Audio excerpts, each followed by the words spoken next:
কাইলৈ সৰস্বতী পূজা বাগদেৱীৰ বন্দনাৰে মুখৰিত হ'ব ৰাজ্যৰ বিভিন্ন শিক্ষানুষ্ঠান প্ৰতিষ্ঠান। মূৰ্তি নিৰ্মাতাসকলৰ প্ৰতিষ্ঠানসমূহত মূৰ্তি ক্ৰয় কৰিবলৈ ভিৰ পৰিলক্ষিত হৈছে। মৰাণত মূৰ্তি নিৰ্মাণ কৰা প্ৰতিষ্ঠানৰ পৰা মূৰ্তি ক্ৰয় কৰিবলৈ মৰাণ আৰু ইয়াৰ আশে-পাশে অঞ্চলৰ বিভিন্ন ঠাইৰ পৰা লোক আহি এইবাৰ সৰু বৰ সৰস্বতী মূৰ্তিকে ধৰি শতাধিক সৰস্বতীৰ মূৰ্তি নিৰ্মাণ কৰিছে প্ৰতিষ্ঠানটোৱে।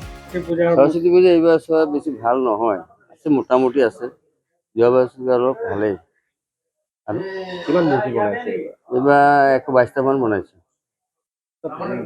নাই চব যোৱা নাই, আছে কিছুমান বাকী আছে।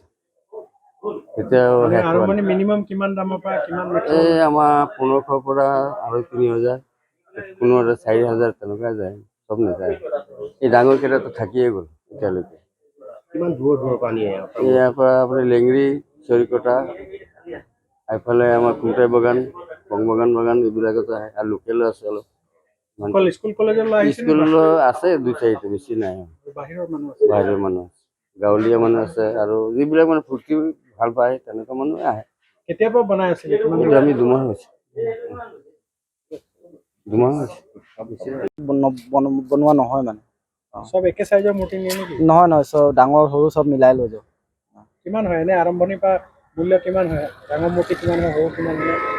মিনিমাম ডাঙৰ মূৰ্তি 20টা মান যায়, আৰু 20টা 30টা মান সৰু যায়। দাম কিমান হ'ব? সৰু কিমান হ'ব, ডাঙৰ কিমান হ'ব অনুমানিক? সৰুটো এতিয়া 1500 1600 এনেকুৱা ভিতৰত সৰুটো হ'ব, ডাঙৰ আপোনাৰ 2500 2200 এনেকুৱাত যাব। প্ৰতি বছৰে ইয়াৰ পৰা মূৰ্তি প্ৰতি বছৰ ইয়াৰ পৰাই মূৰ্তি নিয়া হয়।